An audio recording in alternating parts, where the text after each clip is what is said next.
Pozdravljeni, sem Marja Milič in gledate MoneyHow, prvi podcast o upravljanju denarja pri nas. Ameriški Robin Hood bo za $200 milijonov kupil Bitstamp, ki sta ga ustanovila Slovenca Damjan Merlak, večkratni gost MoneyHow, in pa Nejc Kodrič. Omenjena sta leta 2018 prodala polovico kriptomenjalnice za približno ta znesek novemu lastniku. Kaj je prihod Robin Hooda, ki je precej transformiral panogo upravljanja in investiranja, pomeni za evropske neobrokerje, za evropske vlagatelje, kako resna konkurenca je to lahko? No, o tem se bomo pogovarjali z današnjim gostom, Nejcem Bizjakom iz Bitstampa, ki je prav tako večkratni gost MoneyHow.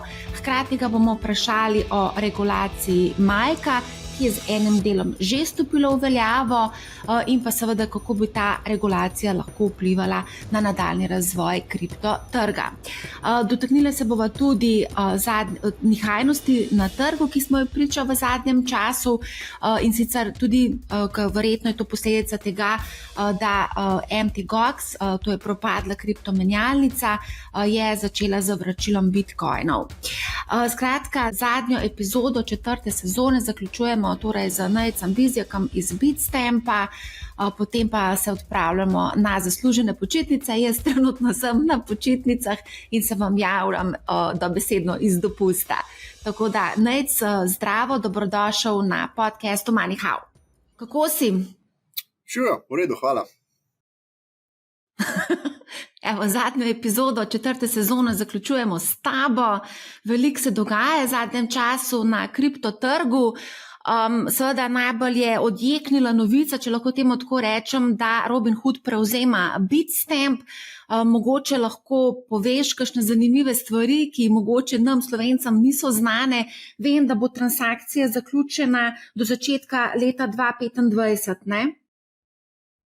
Ja, res je. Mislim, do začetka leta 2025 je mogoče malo optimistično.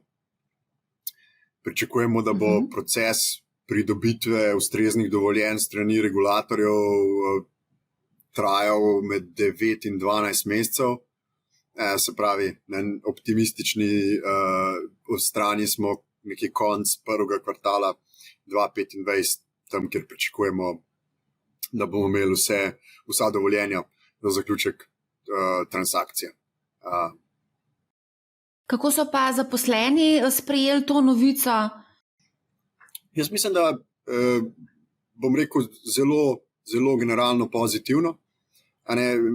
Bitstamp se zdaj kot neko standalone podjetje v lasti sklada privatnega kapitala, korejskega beneficial ownerja, bo preselil pod lastništvo neke večje finančne skupine, ki ima tudi veliko ambicijo na kriptotrgu. In to je za začetek zelo pozitivno. Če mogoče prejšnji investitor ni morda tako zelo strateški, je to zgolj del portfelja tega sklada. Tukaj v bistvu Bitstamp postane nek pomemben del te strukture. Robin Hoodov kriptobiznis mislim, da predstavlja približno 20% prihodkov celotne skupine in je tudi relativno zelo profitabilen, zelo donosen. In v bistvu ima Robin Hood tukaj velike ambicije za rast. Za rast prvič znotraj Združenih držav, zlasti pa tudi za neko globalno širitev, se pravi rast v Evropi, in potem še seveda tudi po različnih produktnih linijah, o katere se tudi lahko malo pogovarjamo.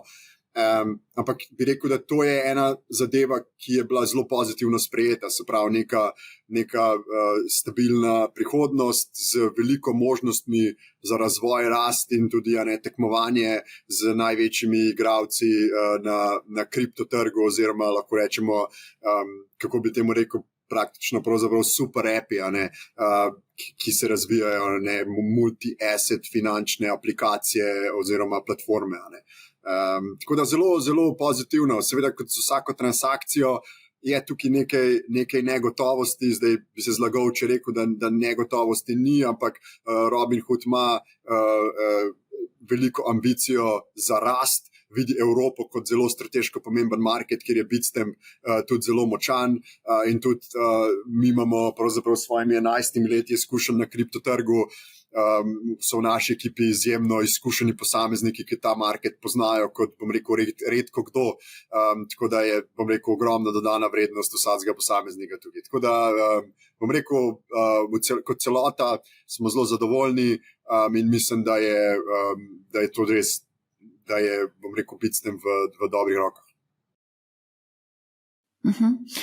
Marsikoga je pa presenetila valuacija 200 milijonov. Na prvi pogled se zdi, da je Robinhood sklenil res eno dobro kupčijo. Nekateri bi lahko pričakovali mogoče celo malo više vrednote, glede na to, da omenja še 11-letno zgodovino tega podjetja, je prva oziroma najstarejša kriptomenjalnica, še trenutno delujoča.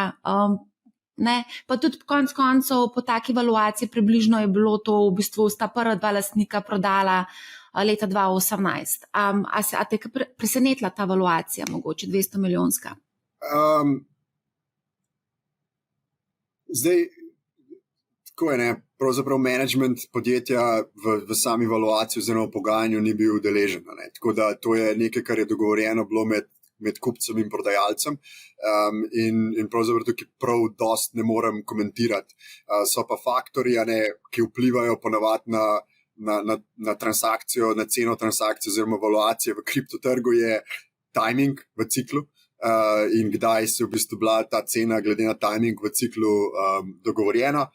Potem tudi potem ambicija lastnika oziroma pričakovanje obstoječega lastnika in pa potem hkrati pa tudi sama struktura dela, a je to cash only, a je to equity and cash, oziroma kakšna je ročnost oziroma likvidnost pol v primeru transakcije te kupnine. Tako da to predstavljam, so vsi bili dejavniki, ki so bili vzeti v račun in potem, bom rekel, vsota teh dejavnikov je valuacija.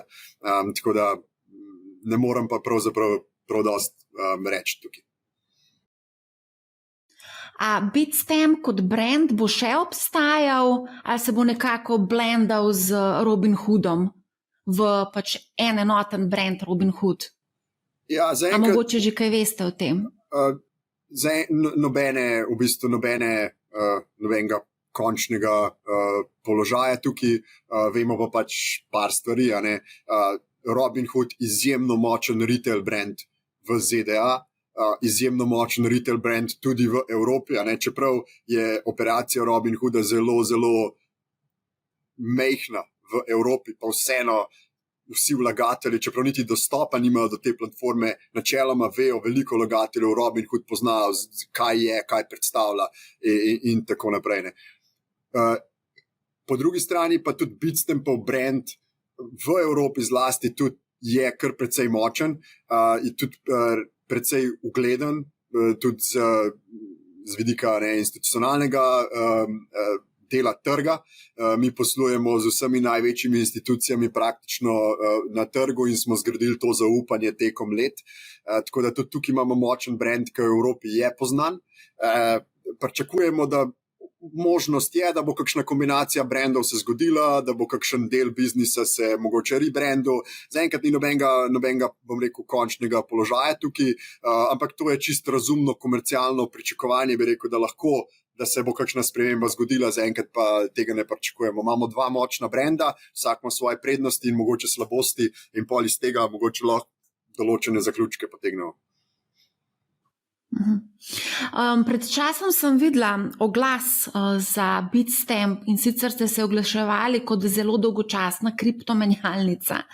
Pa me zanima, glede na to, Robinhood se prav nič ne predstavlja kot dolgočasen broker, Kako recimo se je Bitstamp obnesla ta v bistvu strategija oglaševanja kot dolgočasna kriptomenjalnica, s katero ste želeli v bistvu povedati, da ste zaupanja vredna kriptomenjalnica? Imate mogoče več prometa, več strank zaradi te akcije?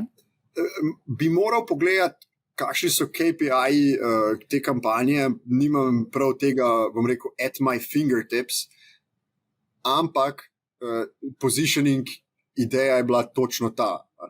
Nam recimo ni všeč ko se kriptotrg še zmeraj v veliki meri enači špekulacijo.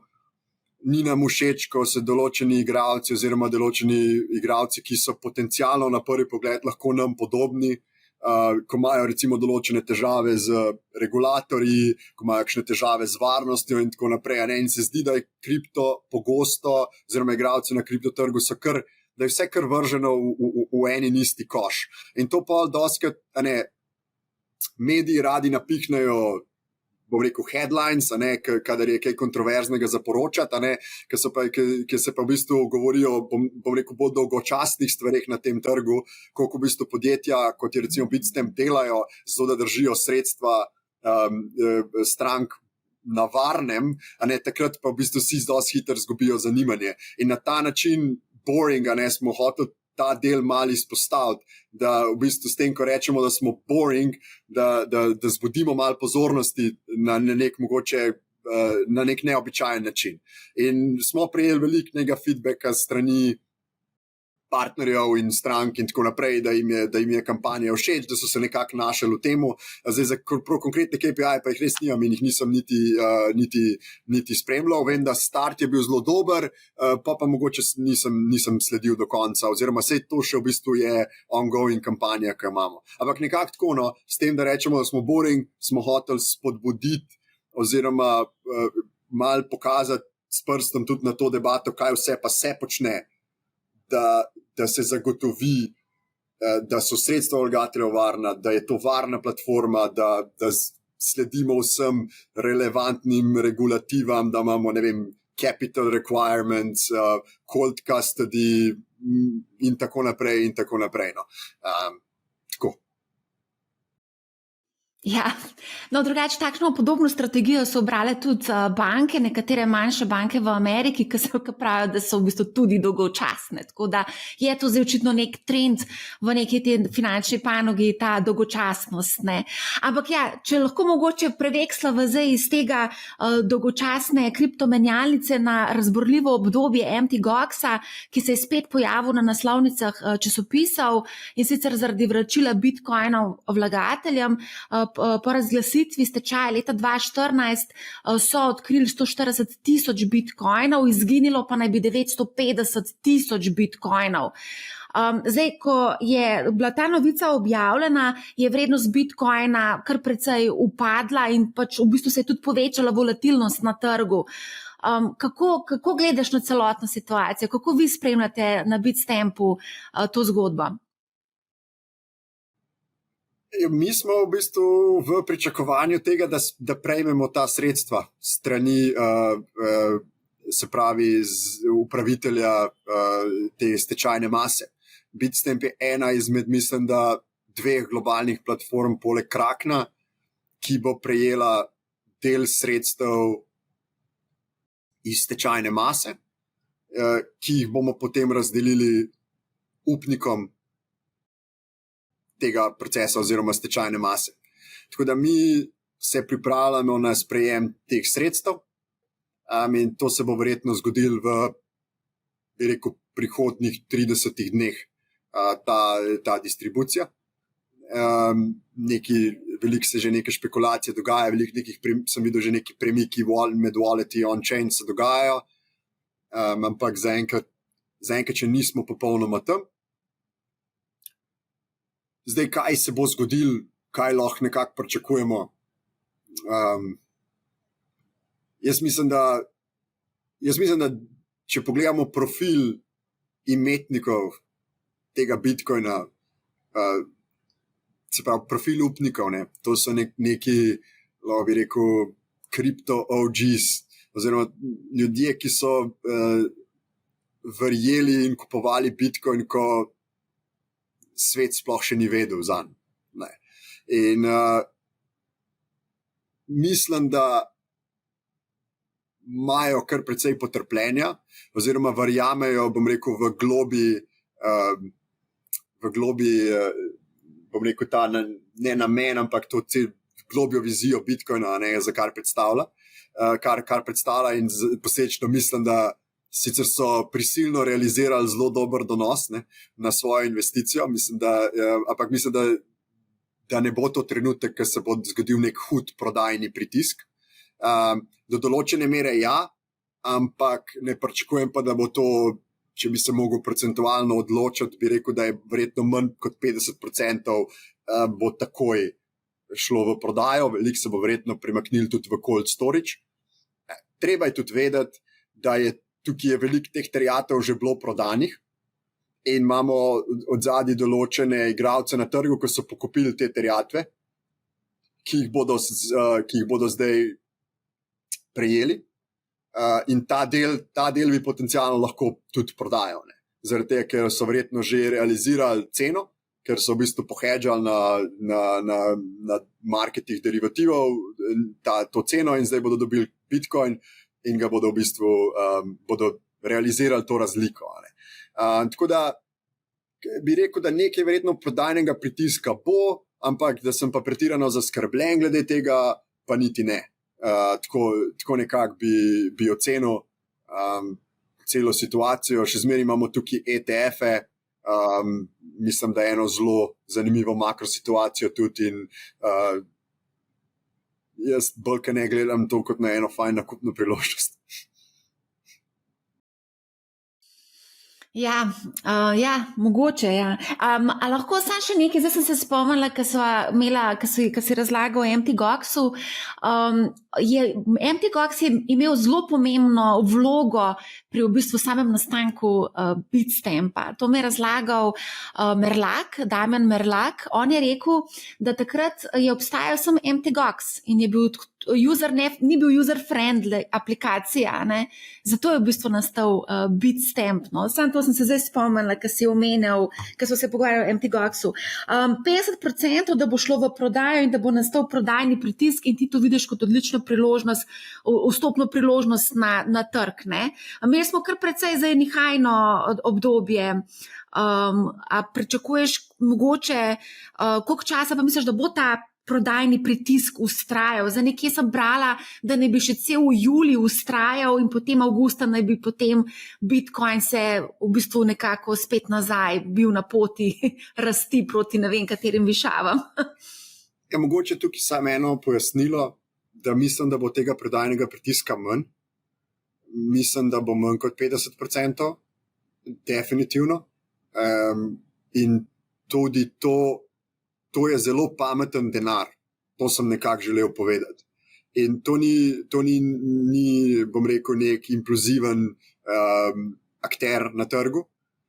Se pravi, nekdo, ki je pripravljen bil držati že bil primoran držati že dolgo periodo, ki ima v bistvu tudi relativno visok conviction. Tako da mislim, da bo ta denar ne bo prodajal v lov, če je to smiselno, se pravi v neko, ko cena pade za 30%, ne bo smiselno, razen tisti, ki so tisto že pohedžali, se pravi, so že realizirali svojo ceno in bodo v bistvu se zdaj samo znebili teh coinov. Zdaj, koliko tega točno je, ne vem, jaz mislim, da je precej manj kot pol. Tako sam za pojasnilo. No. Drugače pa, kar se tiče kratkoročno, niti iskreno ne gledam, niti iskreno nimam kaj preveč pojma, v smislu, da v bistvu zmeri se mi zdi, no, da je preveč ene nepotrpežljivosti na splošno na trgu in zelo predvsem spremljam to neko pač dolgoročnejšo sliko v nekaj letnem časovnem okvirju in kaj lahko pričakujemo znotraj nekaj letnega časovnega okvirja. Kratkoročno je pa... Kaj pa lahko pričakujemo? Ne. Kaj lahko pričakujemo dolgoročno? Jaz mislim, se pravi, znotraj nekaj letnega časovnega okvirja, pa mislim, da sem že večkrat nekako to svojo pozicijo povedal, ne, da to je vprašanje globalne likvidnosti in kako se bo rešvalo v bistvu ta konec tega dolgoročnega dolžniškega cikla, ki se trenutno odvija s poudarkom na ameriški ekonomiji. In Amerika, mislim, da bo zdaj vprašanje, kako bodo zbalansirali ta izhod iz trenutne ekonomske situacije. Bomo imeli malo kratkoročnega popravka, ali bomo lepo mehko pristali, to je vprašanje, ampak dejansko pa ne makrofaktori, a ne za recimo par let vnaprej, že večkrat rekel, da mislim, da pričakujem relativno visoko inflacijsko okolje, ekspanzijo, monetarno ekspanzijo, in monetarna ekspanzija se bo, po mojem mnenju, najbolj prijela na področjih tehnoloških delnic in tehnologije, in v bistvu, kjer vključujem tudi v bistvu kripto in blockchain v veliki meri. Se pravi, mislim, da bo to fastest horse in the race za prihodnih nekaj let. Zdaj, kako pa na kratki rok, pa ne vem. Ne? A lahko sam še mogoče omeniva, če sam lahko skočim, vse to bova pa še tudi nazaj na to, kar si zdaj govoril, ampak Mt. Gox takrat, ko je propadel, takrat so v bistvu kotiral, kot si sam povedal, je kotiral Bitcoin pri $600, ne? Zdaj smo blizu 60,000, pri 60,000, ne? Tako da verjetno nekateri se bodo odločili, da bodo pač šli v prodajo teh bitcoinov, zato pa tudi verjetno je tak pritisk na trgu, ne? Jaz bi rekel, da se pravi, to je moje mnenje. Moje mnenje je, da je trg v kriptu reagira preveč pozitivno na pozitivne novice in preveč negativno na negativne novice.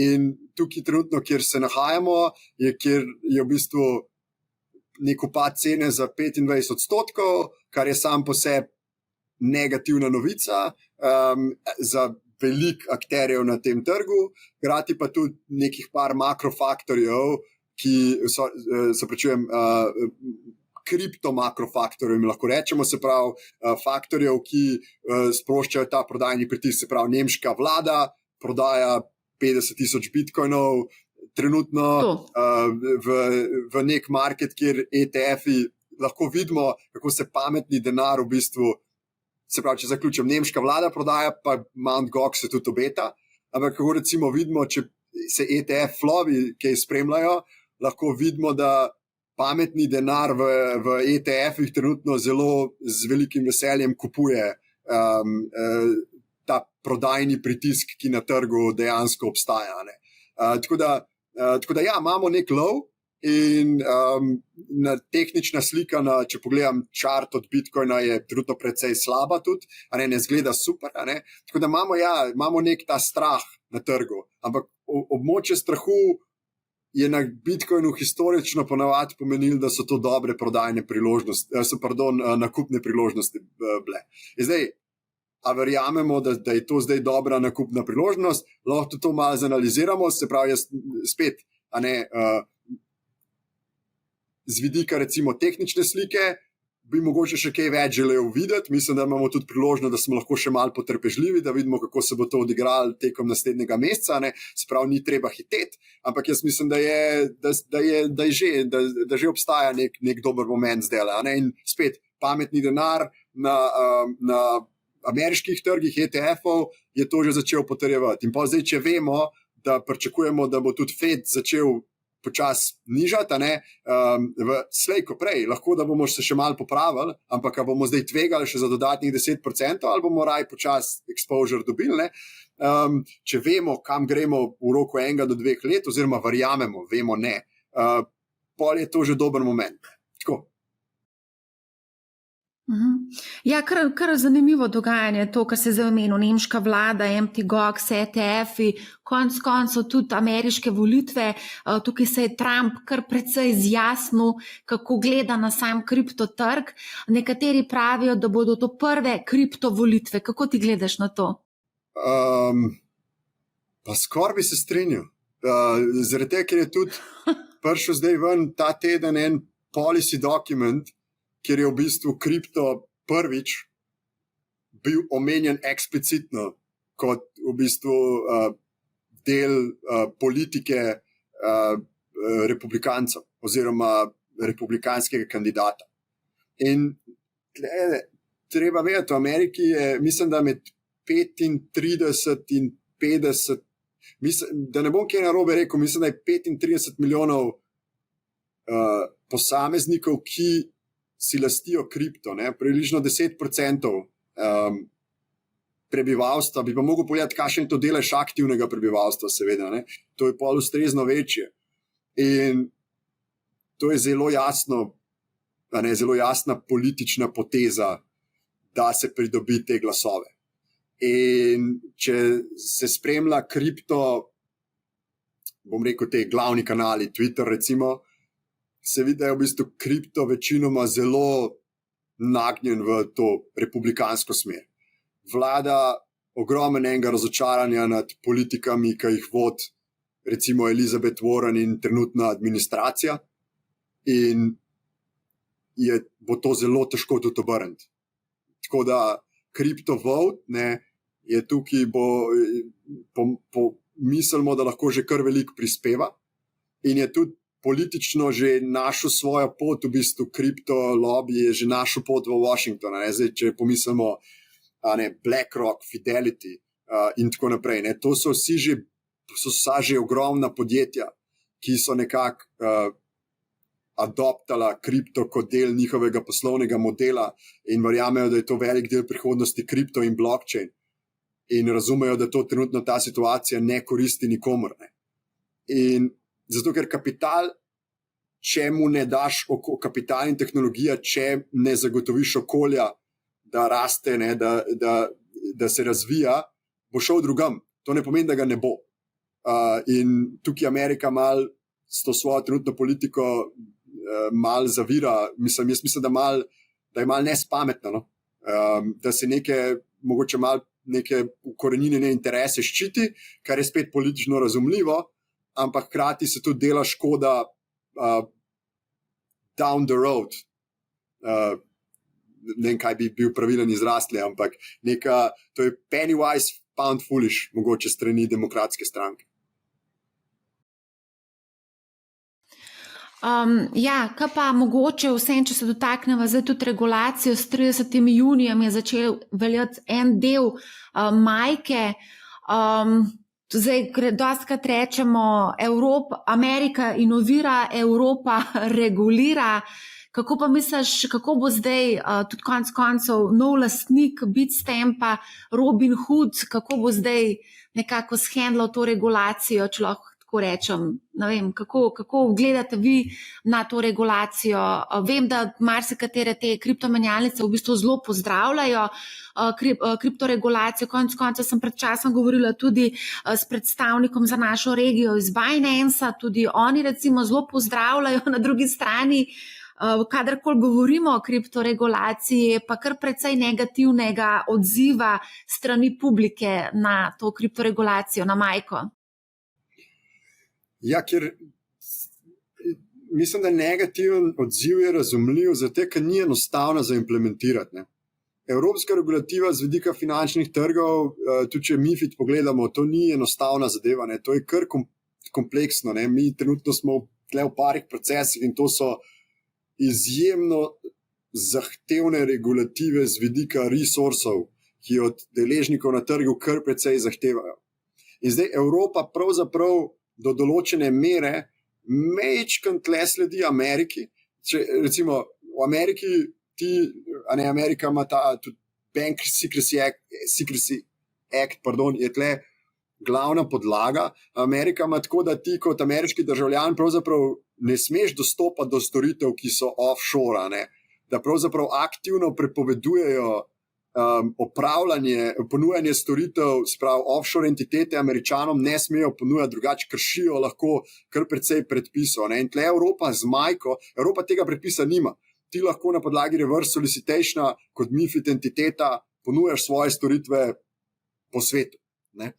In to, zdaj pa majka to do določene mere za stablecoine malo brne, sicer v enem majhnem delu, se pravi za evro stablecoine, pravzaprav je zelo nejasna, ampak implicitno malo prepove, da bi ti pravzaprav bil evrokovanec, evro stablecoin, ki ni reguliran pod majko, tudi če si offshore.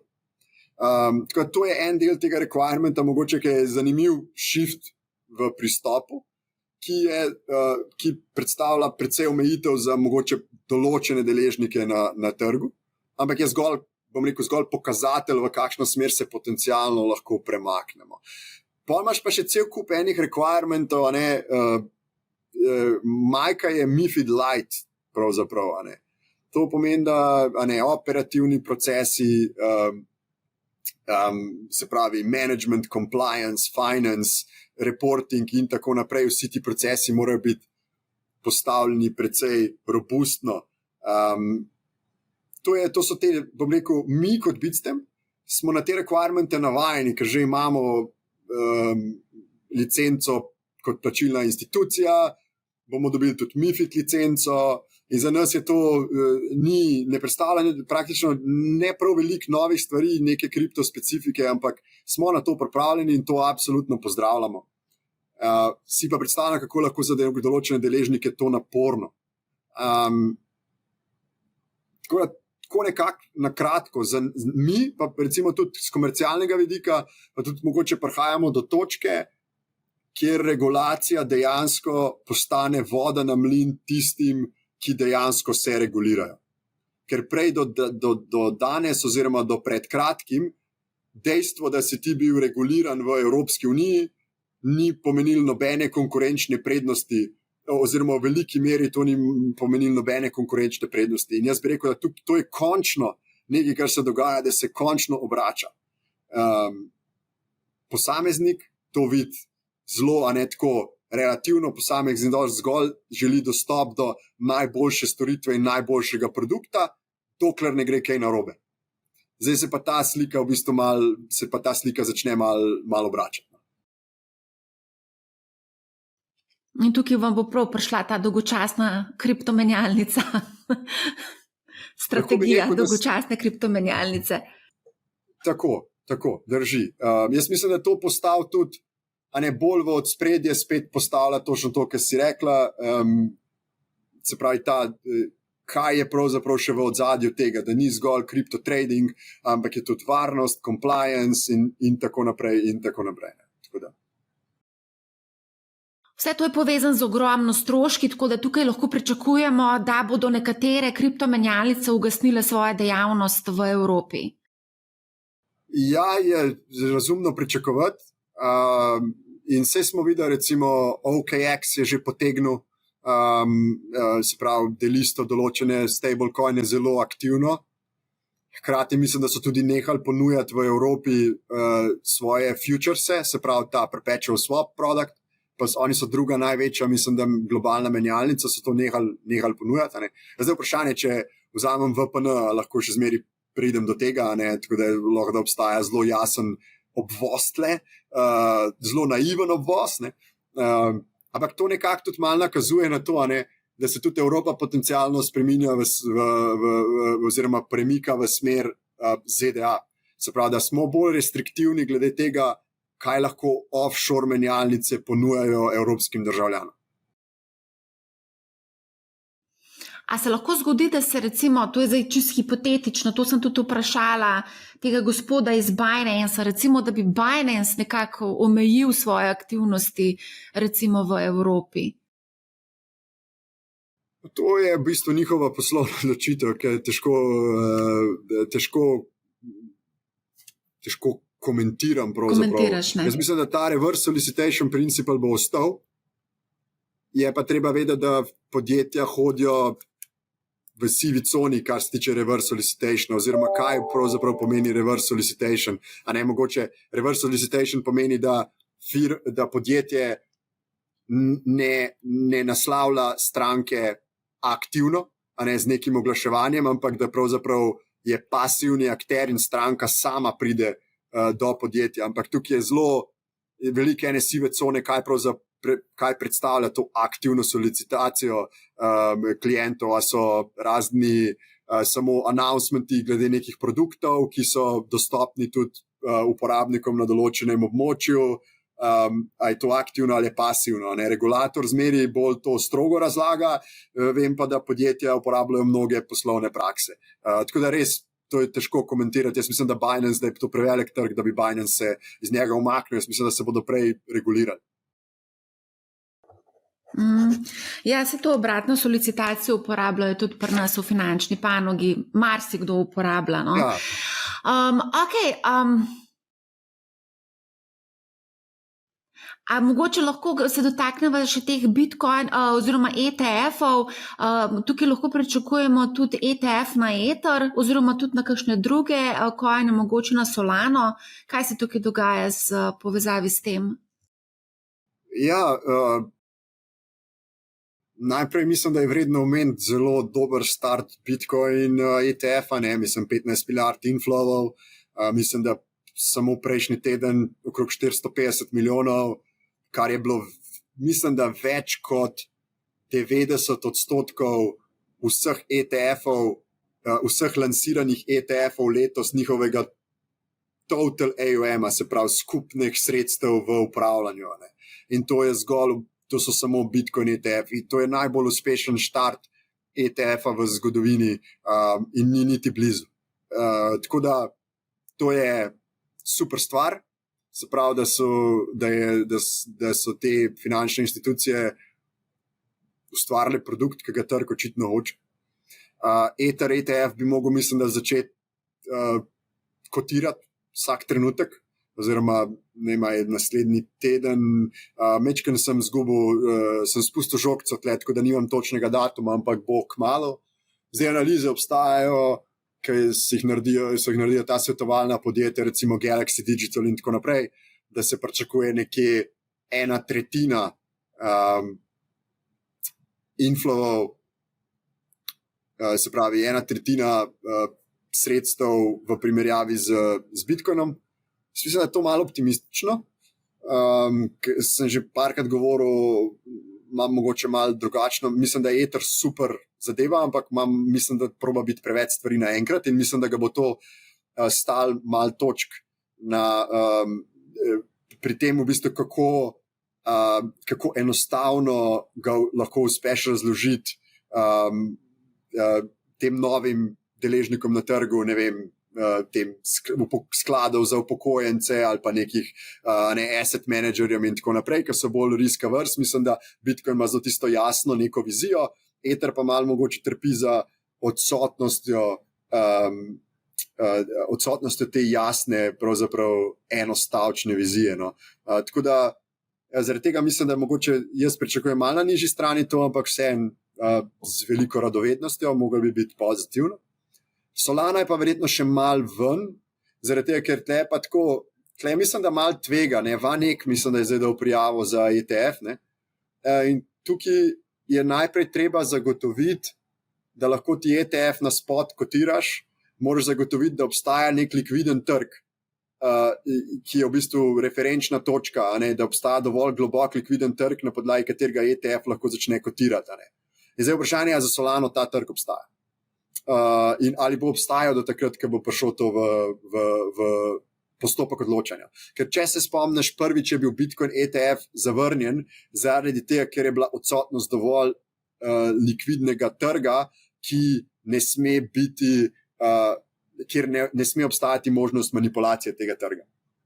In za Solano jaz mislim, da tle obstaja vprašanje, ali imamo dovolj globok ta likviden trg, da lahko to naredimo. Je pa prva točka, mislim, da prvi deadline first quarter 25, se pravi prvi kvartal 2025.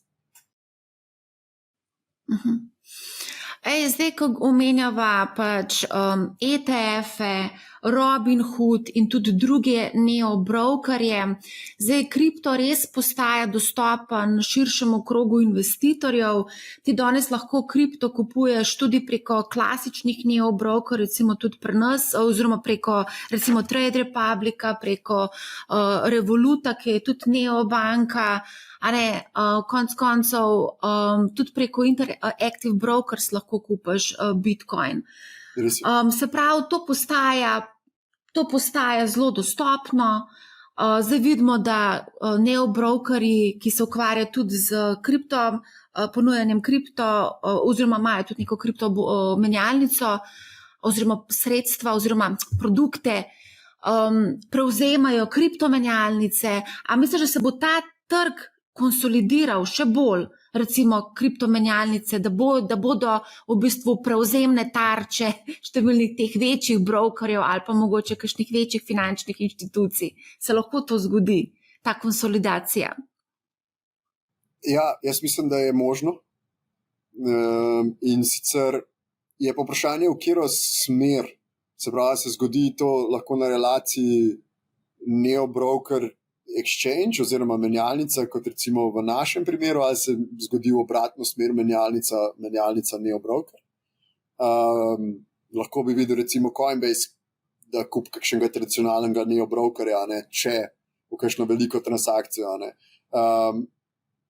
Drugače pa ja, zaradi tega, ker to je tle, če si ti broker, je v bistvu je tle mismatch med eksekucijo pa settlementom trada. In ti kontroliraš samo eksekucijo.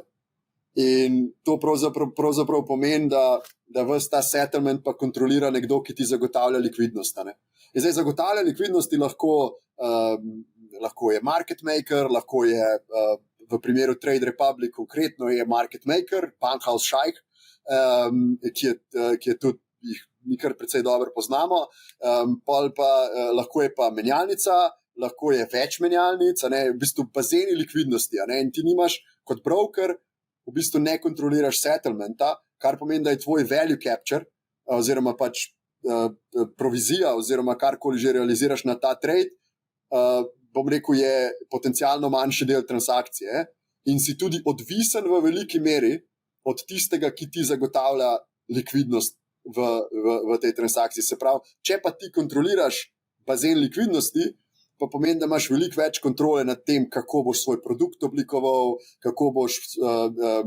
boš zaračunaval svojim strankam za svoj produkt in tako naprej. Se pravi, v primerih, kjer obstaja ambicija, da ljudje, podjetja, ki prepoznajo vrednost oziroma prihodnost kripta kot pomembnega dela njihovega celotnega poslovanja, se bodo lahko odločile za ta korak konsolidacije.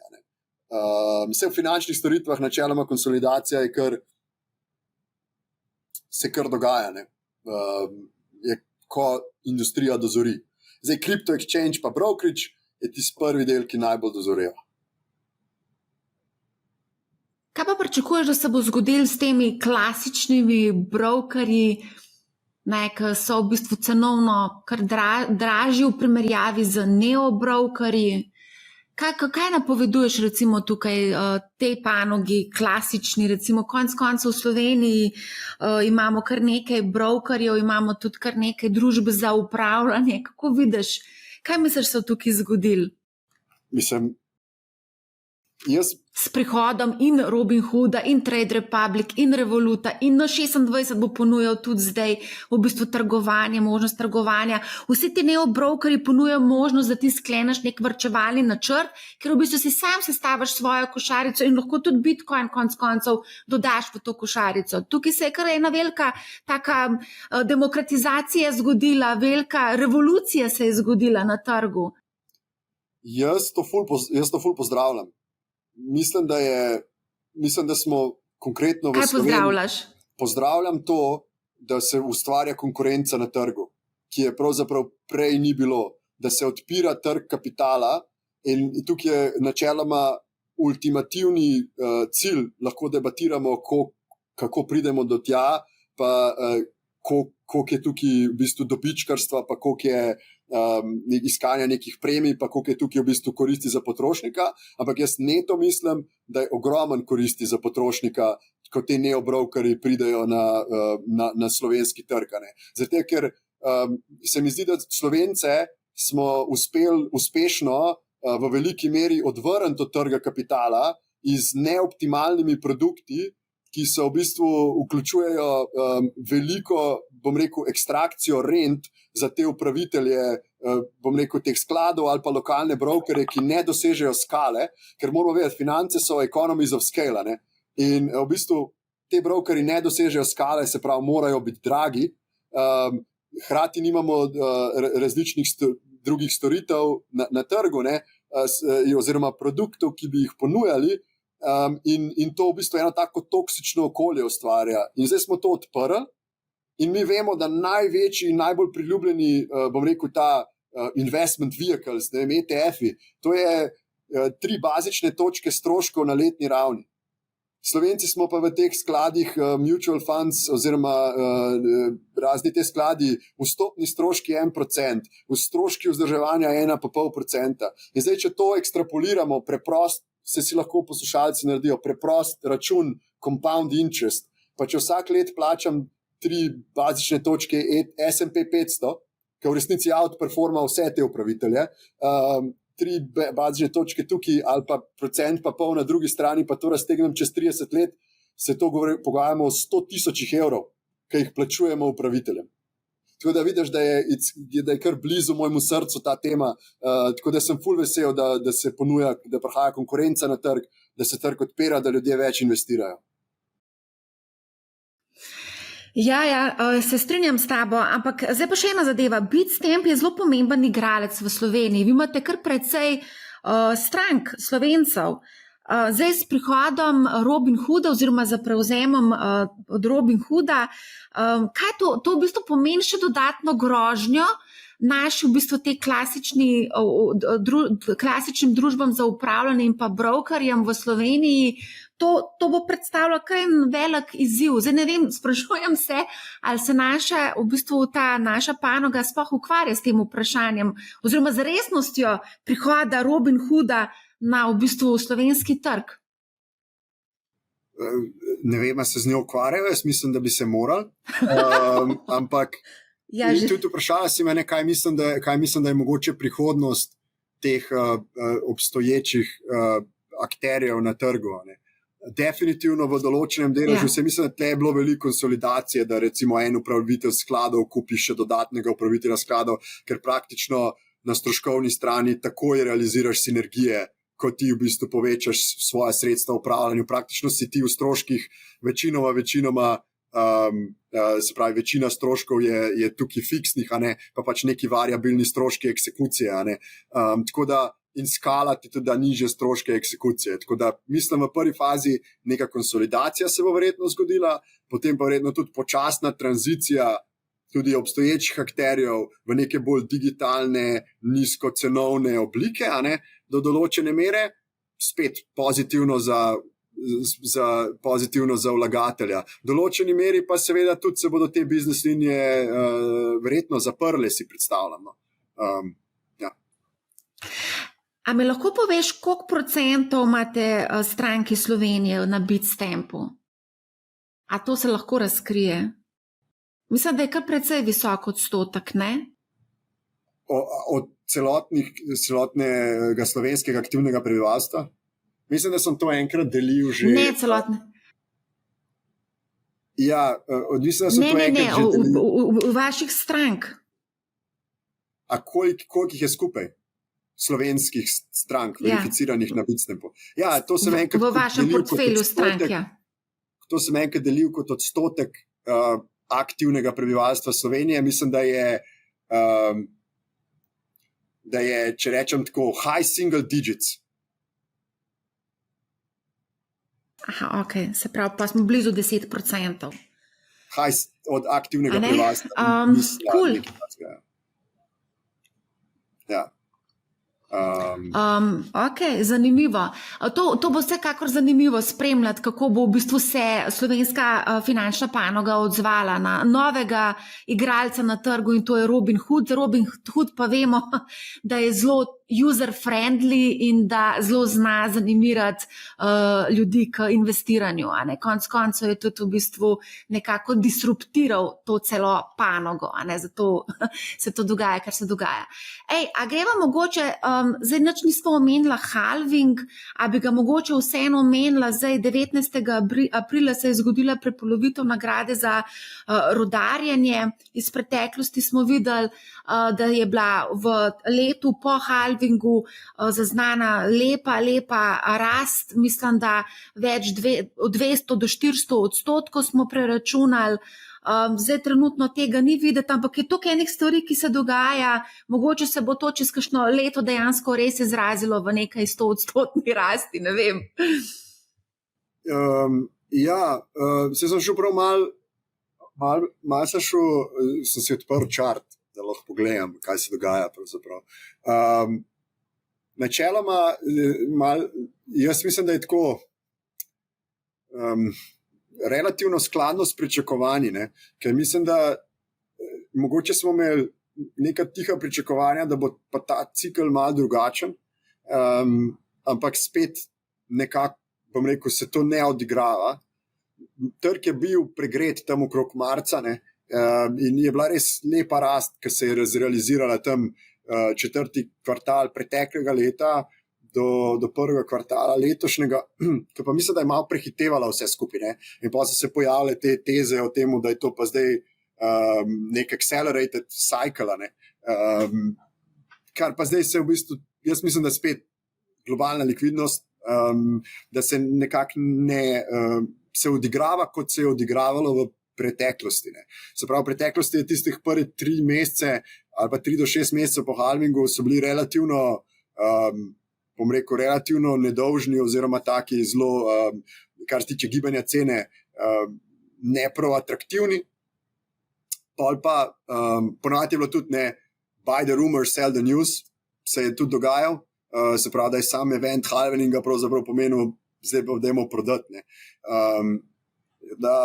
Zaenkrat bolj ne v skladu s prejšnjimi cikli, mislim pa, da bo zabavno zlasti četrti kvartal.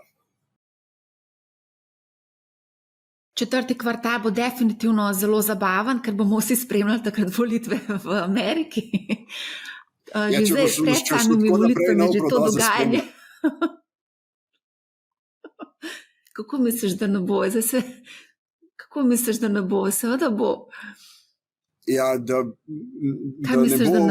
ne bomo z zanimanjem spremljali, kako se odstotki odigravajo, ker se bo preveč enostransko. Bomo videli, ampak definitivno to, kar bo potem Trump kuhal in vsak dan postregel na meniju na televiziji, bomo videli. No, mislim, da bo kar zabavna jesen. V glavnem, a mogoče lahko na hitrco greva saj še na obrestne mere centralnih bank in sproščene monetarne politike, da mogoče še to nekako dava v kontekst celotnega dogajanja na kriptotrgu. In pa seveda tukaj bi jaz vseeno mogoče dodala še ta ključna tveganja, ki so prisotna. Imamo cel kup geopolitičnih tveganj, vojna Ukrajina, Palestini, potem kar nekaj teh stvari je. Kako bi vse skupaj lahko zapakirala za konec? Ja, veliko enih zadev, veliko enih faktorjev, ki jih je treba, jaz mislim, iz teh vseh teh enih dejavnikov, ki vplivajo na nas, oziroma ne, ki vplivajo na nas, pa ki konstantno nas bombardirajo z enimi informacijami, pa kaj ne bi bilo relevantno, pa kaj ne bi bilo relevantno in tako naprej, je bom rekel, težko je najti tisto zrno, ne. In jaz imam en relativno enostaven framework in ne spremljam, kako se giblje ameriški GDP, kako se giblje inflacija in pol obrestne mere. In pol interplay nekih teh kazalnikov pod neko širšo te sliko globalne likvidnosti. In zdaj je v bistvu ameriški GDP prilagojen za inflacijo, se pravi realni GDP pa Fed funds rate, recimo, zdaj mislim, da je realni GDP počasi začel padati pod realno obrestno mero. Ne. Se pravi, to pomeni, načeloma naj bi to pomenilo, da smo v environmentu, kjer so obrestne mere relativno restriktivne. Torej, ko je temeljna obrestna mera nadrasti od GDP-ja. Se pravi, če je monetarno, kljub vsemu tighteningu, je monetarno, je še zmeraj nismo bili v nekem restriktivnem okolju, smo se tudi o tem pogovarjali, ne? Pa fiskalno smo itak v ekspanziji, zdaj v bistvu monetarno po mojem počasi ratuje restriktivno, ker se tudi, če vidimo readinge, GDP se malo ustavlja v Ameriki, malo gre navzdol, hkrati pa ne inflacijsko še zmeraj nismo tam, kjer hočemo biti, 3,4% core inflation. In zdaj ne bomo prišli verjetno na 2%. Zaradi tega, ker je v bistvu housing, shelter housing je en velik element in tukaj je pritisk na najemnine, ki pa se tudi usklajujejo pravzaprav z inflacijo in s COVID-om. Se pravi, v COVID-u so najemnine padle za velik del marketa in se potem počasi lovijo nazaj na tisto raven, kjer bi morali biti, če se v bistvu COVID ne bi zgodil. Tako da imamo na rental trgu imamo ta relativen pritisk in shelter še zmeraj predstavlja velik del v tej inflaciji in zato je težko videti nek environment, kjer bo to prav zelo padel. In hkrati imamo pa zdaj labor market, ki se pa v bistvu, če se kaj spremlja, v bistvu labor market po dolgem času v Ameriki je začel se v bistvu, da ratuje softer, se pravi, brezposelnost se je začela višati. Se pravi, imamo te zgodne znake, recesijske znake, ki se zdaj odigravajo, nimamo pa inflacije, ki bi nam omogočala, da komfortno lahko začnemo ta spuščanje obrestne mere. In zdaj, jaz si skozi predstavljam ta Fed monetary policy, da to oni hodijo na tightrope in probajo balansirati z uno dolgo palco v roki in probajo balansirati, da pridajo čez prepad. In zdaj, kar jaz mislim, da se bo zgodilo, je, da se pravi, dominantno mislim, da se bo zgodilo, da bo Fed odreagiral na brezposelnost. Se pravi, da bodo na brezposelnost odreagirali in bodo začeli nižati obrestne mere kljub povišani inflaciji in bodo to nekako zapakirali, ker bo treba vedeti, Fed ima močno sporočilno moč trgu. In oni prek te sporočilne moči so že večkrat v bistvu pokazali, da nima, to je kar hud izraz, da nimajo pojma, ampak da niso dobri prediktori, ampak da v bistvu svojo sporočilno močjo probajo usmerjati trg. In mislim, da bodo sporočilno močjo zapakirali, da inflacija je pa zdaj cool, ampak je pa že v bistvu so pa razpoke v ekonomiji in v bistvu bodo začeli te obrestne mere zniževati. Če bodo to naredili prepozno, dobimo hard landing. To pomeni hard landing. Jaz bi rekel temu 20 do 30% popravek, ki ga bo pa trg z velikim veseljem absorbiral. Za delniške trge mislim, da bo že 10% popravek z velikim veseljem absorbiral. In potem v bistvu dobimo nek tak pozitiven koktejl, makrokoktajl proti koncu leta, kjer potem, če pride republikanci, če pridejo na oblast, bo to spet mislim, da bo to olje na ogenj in rast delniških indeksov.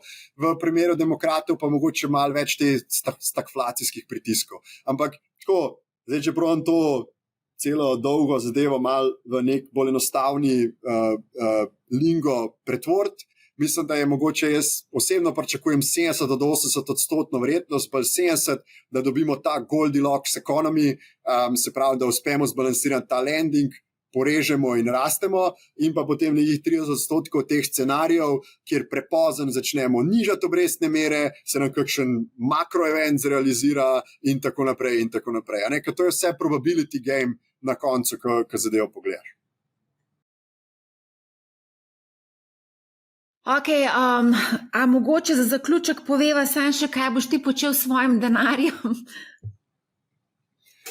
Kaj bom počel, kdaj? 100,000 evrov recimo. Ja, povej zdaj, kaj boš recimo, da imaš 100,000. Zdaj sem imela serijo krajših epizod, ker sem sogovornike spraševala, kaj bi naredili 100,000 za obdobje 3 let. Ja. Pa še tebe vprašam. A moram tako investirati?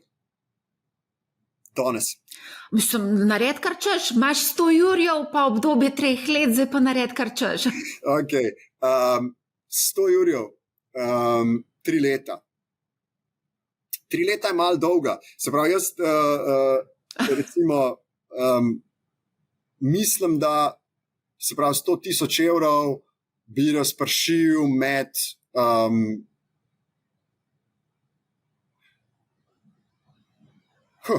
Se pravi,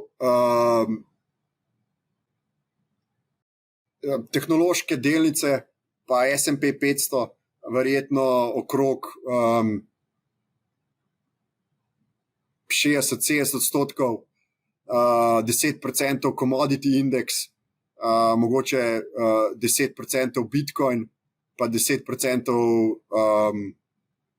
zlato. Tako nekako približen. Ali pa 5% zlato, recimo.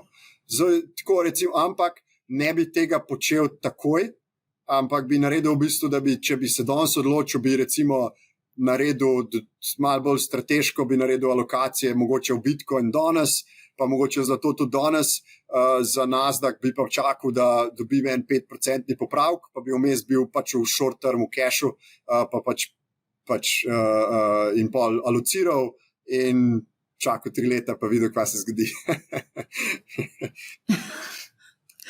Še dobro, da imamo fiktivnih 100 jurjev.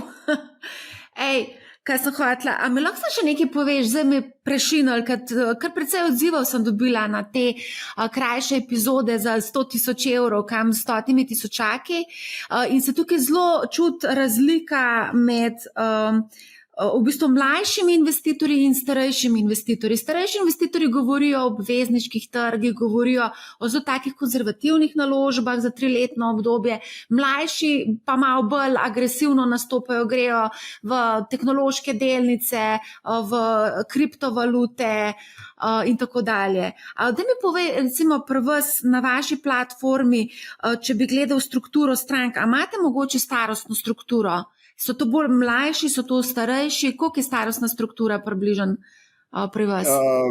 Ja, samo še en popravek moram narediti. Verjetno, da bi če malo pogledal delniško lokacijo, pa bi 10-15% defensive, verjetno v dividendne, high dividend za yield. To bi bilo verjetno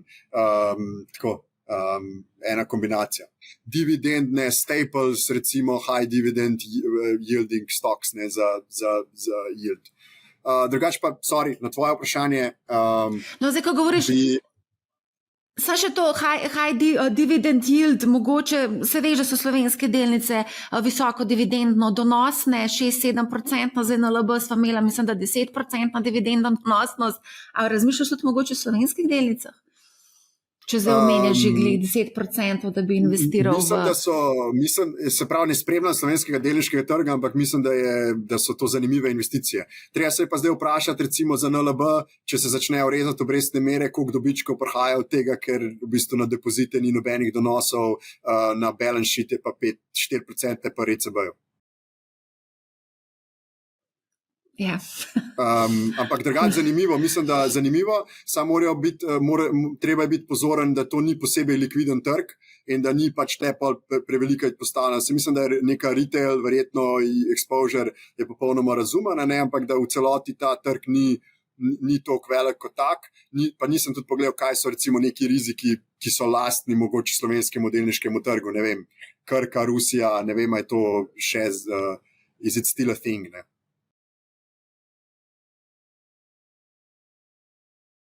Okay, me lahko še na tisto drugo vprašanje odgovoriš glede starostne strukture vaših strank?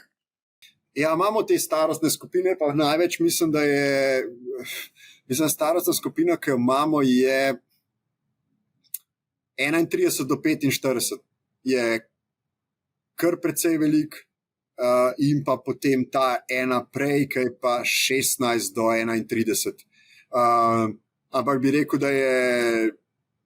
da je predominantno, kar se tiče mogoče ne števila strank, a mogoče tudi glede števila strank, ampak glede, bom rekel, volumenskega profila AUM-a oziroma velikosti investicij, pa ta 31 do 45 skupina.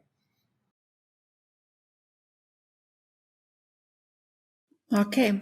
Ja, to je v bistvu kar zanimivo, no? Ker se mi zdi, da zadnje čase kar prihajam veliko v stik z nekimi kripto zanesenjaki v tej starostni skupini dejansko 40 plus, ne, tako da na eni strani, na drugi strani imam pa zelo veliko tudi takih poslušalcev, ki enostavno kripto jim sploh ni nobenih argumentov, nič jih ne prepriča, da bi šli v to investicijo.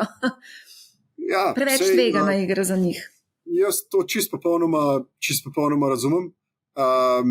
Seveda pač določene stvari, pa čisto popolnoma razumem, da doskrat investitorji imajo določene niše trge, ki jih relativno dobro tudi poznajo, ki so jim relativno blizu, kjer se počutijo komfortno in potem in se tega držijo. In če to za njih deluje, super. Recimo, ki si omenila pač starejše oziroma bolj konzervativne. Mislim, 30-letna ameriška obveznica ima zdaj pač 5% donosa. Ne? Mislim, zakaj ne bi 5% zaklenil za 30 let, če sem 60-letni upokojenec in imam precej veliko denarja, mogoče v svojem 401k oziroma v upokojenski schemi in kupim to in je zagotovljen donos preko 30 let 5% na glavnico. Tako spet situacijsko, medtem ko mladi imamo več možnosti, da pač drawdowne vidimo in jih prebrodimo in potem, bom rekel, najhitrejšega konja probamo zbrati načeloma. Tako da ne. Super, najlepša hvala ti za res odlično debato. Spet, mislim, vsakič, ko se s tabo pogovarjam, je zelo zanimivo. Tako da iskrena hvala, da si bil danes gost. Ja, hvala za povabilo, z veseljem. Takole, prišli smo do zaključka 4. sezone. Septembra pripravljamo 5. sezono. Precej zanimivo bo tudi naslednje leto.